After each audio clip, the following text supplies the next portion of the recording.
Is your child understand the concept of one vowel or two vowel? Basically, one vowel is like in cat. C, A, T, cat. K, A, ta. So this word we pronounce it by its sound a, and this is one vowel.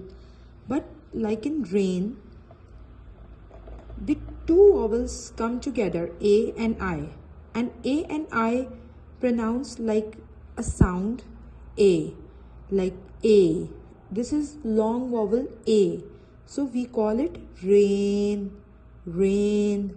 Similarly in board, this two vowels make together sound O, so it's called board. So this is the concept of one vowel and two vowel. In one vowel we pronounce it by its sound a, e, o, u. But here we pronounce it by its name a, o, e, I, u.